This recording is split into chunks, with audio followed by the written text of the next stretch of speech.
નમસ્કાર મિત્રો, અત્યારે ડિસ્પ્લે પર તમને ફોટો દેખાઈ રહ્યો છે. એનું નામ છે ડી ગુકેશ, કે જે વિશ્વનો સૌથી નાની વયનો મિત્રો વર્લ્ડ ચેસ ચેમ્પિયન છે. પરંતુ મારે ચર્ચા કરવી છે ને બાજુમાં રહેલા વ્યક્તિત્વની.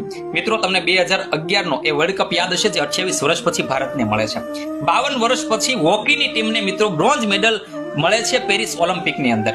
અને મિત્રો, ત્યાર પછીની આજની આ ત્રીજી ઘટના છે. મિત્રો, આ ત્રણેય ઘટના પાછળ કોઈ જવાબદાર હોય તો મિત્રો એ છે બાજુના ફોટામાં રહેલું વ્યક્તિત્વ, એટલે કે પેડી અપટન. મિત્રો, આ એ વ્યક્તિ છે કે જેને કોચ અને મેન્ટરશિપ છે એ આ ત્રણેય ટીમ અને વ્યક્તિ છે એને પૂરી પાડેલી છે. મિત્રો, મારો કહેવાનો મતલબ એ છે કે તમારા જીવન છે એની દિશા કઈ તરફ જઈ રહી છે અને તમે તમારી મંજિલ છે એને કેટલા સમયમાં પામી શકશો, મિત્રો એ ડિસાઈડ કોણ કરતું હોય છે? તો કે મિત્રો, એ ડિસાઈડ એ કરે કે તમે કોનો હાથ પકડીને ચાલો છો એ.